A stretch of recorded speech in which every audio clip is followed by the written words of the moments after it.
वज़ीर आज़म शहबाज शरीफ मुत्तहदा अरब अमारात के सरकारी दौरे पर रवाना। तर्जुमान दफ्तर खर्जा के मुताबिक वफ़द में नायब वज़ीर आज़म, वफाकी वज़रा, दीगर सीनियर हुकाम शामिल। वज़ीर आज़म और UAE सदर शेख मोहम्मद बिन ज़ायद में दो तरफ़ा मुलाकात होगी। बाहिमी दिलचस्पी के अमूर इलाकाई और आलमी अमूर पर भी तबादला ख्याल होगा।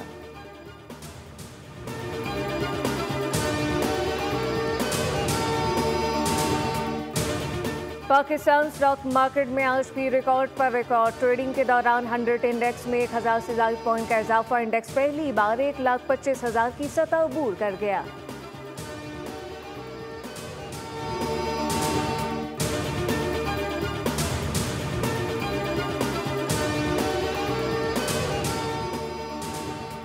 वज़ीर आज़म ने चेयरमैन सेनेट और स्पीकर कौमी असम्बली की तनख्वाहों में इजाफे का नोटिस ले लिया। स्पीकर और चेयरमैन सेनेट से रिपोर्ट तलब कर ली। वज़ीर आज़म रिपोर्ट की रोशनी में स्पीकर कौमी असम्बली, डिप्टी स्पीकर, चेयरमैन और डिप्टी चेयरमैन सेनेट की तनख्वाहों में इजाफे का फैसला करेंगे।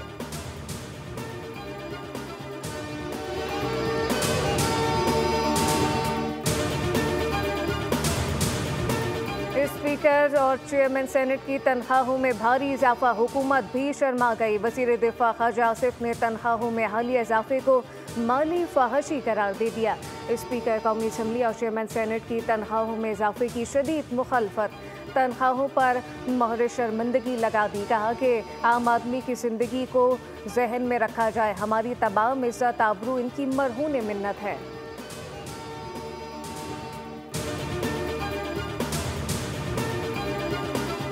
हर चीज़ कर्ज लेकर कर रहे हैं, माली गुंजाइश के मुताबिक ही रिलीफ दे सकते हैं। मानते हैं तनख्वाहदार तबके पर हद से ज़्यादा बोझ पड़ा, जिन शोबों पर इजाफी बोझ पड़ा मौका मिलते ही रिलीफ देंगे। तनख्वाहों और पेंशन का बराह रास्त ताल्लुक महंगाई से होता है। वफाकी वज़ीर ख़जाना मोहम्मद औरंगज़ेब की पोस्ट बजट प्रेस कॉन्फ्रेंस बताया कि बजट में बिजली के बिलों में सरचार्ज की कोई बात नहीं की। टैरिफ इस्लाहात बहुत अहमियत की हामिल हैं। टैरिफ रिफॉर्म के लिए कुछ तब्दीलियाँ करना होंगी। टैरिफ रिजीम को 4% से ज़ायद कमी की तरफ लेकर जाएंगे। स्टेट बैंक के साथ अपने घर बनाने वालों के लिए कर्ज स्कीम लाई जाएगी। छोटे किसानों को कर्ज दिए जाएंगे। हुकूमत ज़राअत की ग्रोथ के लिए बहुत इक़दाम उठा रही है।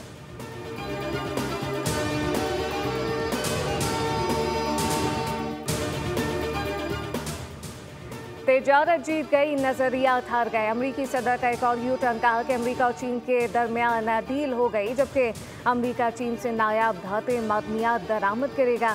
चीन से ताल्लुकात और राब्ते बेहतरीन हैं। अमरीकी सदर ने ऐलान कर दिया, चीनी सदर और मेरी हतमी मंजूरी के बाद मुआहदा नाफिज होगा। अमरीकी कॉलेज और यूनिवर्सिटियों में चीनी तलबा को तालीम देंगे। चीन को 10% और अमरीका को 55% टैरिफ मिलेगा।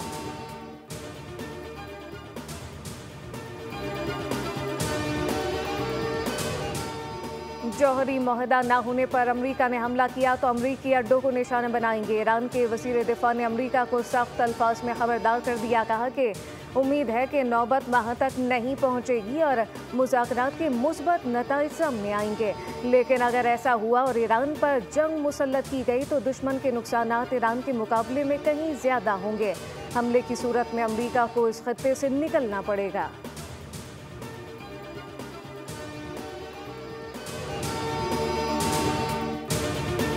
पाकिस्तान समेत दुनिया भर में आज चाइल्ड लेबर का दिन मनाया जा रहा है। सदर मुमलिकत आसिफ अली जरदारी ने अपने पैगाम में कहा कि बच्चों को इस्तेहसाल से बचाना हमारी जिम्मेदारी है। वज़ीर आज़म शहबाज शरीफ ने कहा, पाकिस्तान में चाइल्ड लेबर के खात्मे के लिए कानून साजी और इक़दाम किए जा रहे हैं। जबकि वज़ीर आला पंजाब मरियम नवाज़ ने कहा कि आज के दौर में चाइल्ड लेबर के वाक़यात इंसानियत के लिए अलमिया हैं। चाइल्ड लेबर कतन बर्दाश्त नहीं, बच्चे मेरी रेड लाइन है।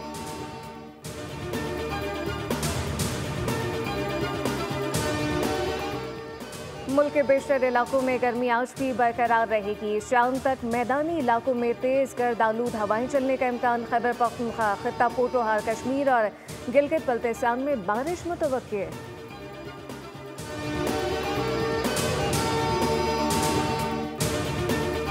और शाहराह भुट्टो मलीर एक्सप्रेसवे शहरियों के लिए खौफ की अलामत बन गया। मुलजिमान रुकावटें रखकर गाड़ियां रोकने के बाद वारदातें करने लगे।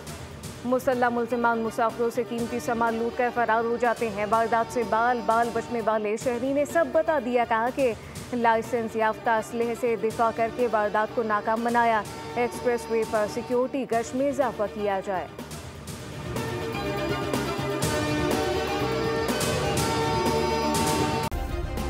सब्सक्राइब करें और बेल दबाएं ताकि कोई खबर रह न जाए।